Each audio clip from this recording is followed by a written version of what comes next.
Oh, here we go. Actually just crawled under it. Ooh, there he is. Now I would consider these snakes to be one of the top reptile predators out here. They'll even eat small rattlesnakes.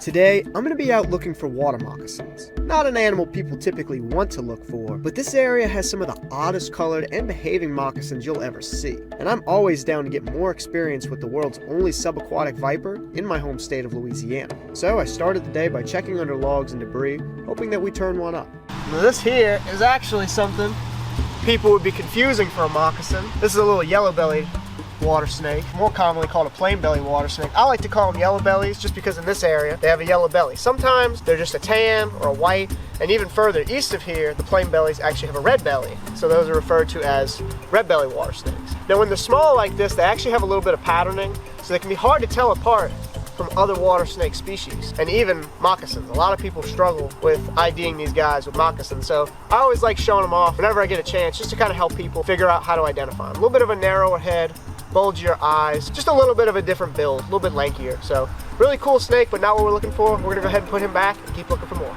Water snakes are often confused for moccasins, and you can see why. They actually do look very similar, but it is important for you to learn to be able to tell the difference.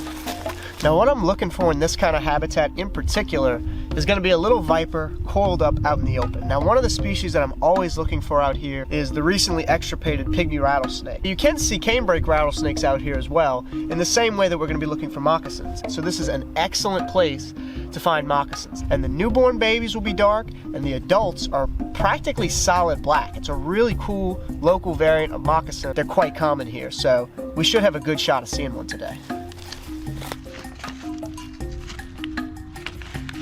Ooh, ribbon? Oh, garter. Nice.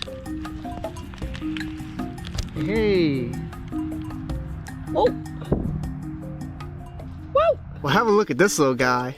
This is an eastern garter snake. These are supposed to be a relatively common species here in South Louisiana, but I don't actually see that many of them. So whenever I do find one, it's always a pleasure. Now, this is a small one. They do get quite a bit bigger than this. And in this region in particular, they look very similar to ribbon snakes. They're actually very difficult to tell apart sometimes. When they puff up and they do that big show of, I'm gonna bite you, it's very easy to tell for me personally. But see right now, just kind of how he kind of looks like a heavy-bodied ribbon snake. Really cool little snake. These guys actually are slightly toxic, whether it's their saliva or their rear fang. There's a lot of debate on that. I'm pretty sure it's the toxins in their saliva from what I've seen personally. Not a snake that I typically like to get bit by. Really cool little guy, but not our target venomous animal. We're gonna go ahead and put him back, keep looking for more. That is awesome. Little eastern garter. Ooh, here we go. Nice. See, I told y'all they are very, very dark here. Wowzer. Well, here we go, guys. This is exactly what I was talking about. I actually just crawled under it.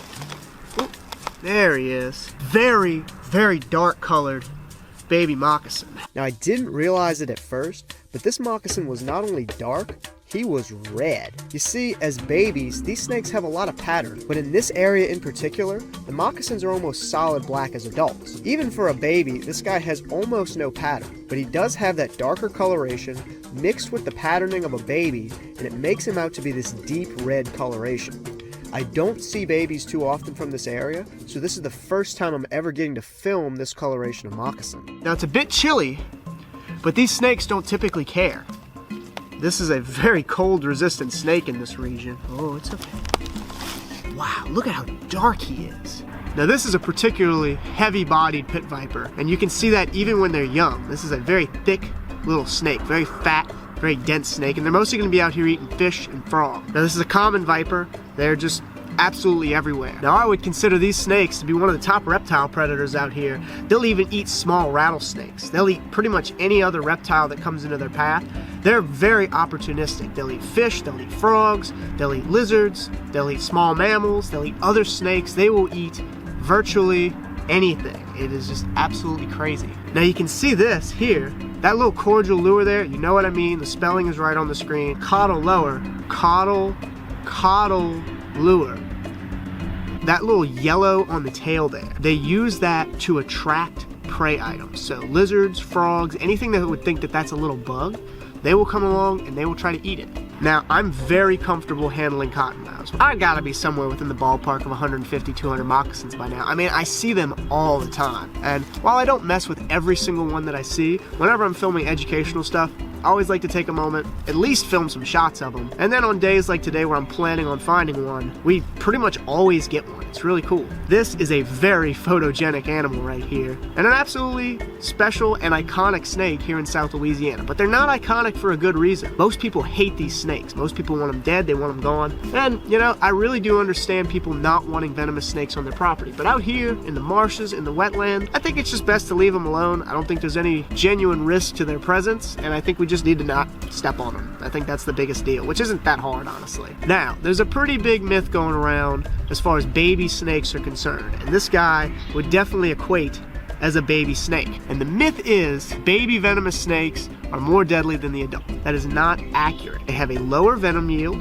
meaning they put out way less venom, and it doesn't have a higher potency. And in fact, in some studies, it shows that they have less potent venom. This is something that could be different for other snakes, so I will clarify. Rattlesnakes here in the South United States, copperheads, cottonmouths, those snakes in particular, the babies are no more dangerous than the adults, and oftentimes they are less dangerous. Honestly, people just kill snakes in general, but a lot of people will point out the babies and say, see that one right there? That one's more dangerous because it's a baby and it doesn't have control over its venom. That's not true whatsoever. That is just absolute hogwash. Incredibly designed species. They're perfect the moment they're born. They're ready to go. Very special animal. I hope we got to clarify some stuff for y'all today. If you guys did enjoy this video, make sure to check out the time that we covered all the different moccasin subspecies in the United States in one video. A really good one there. We'll see you guys next time. All right, time to let this little guy back on his way.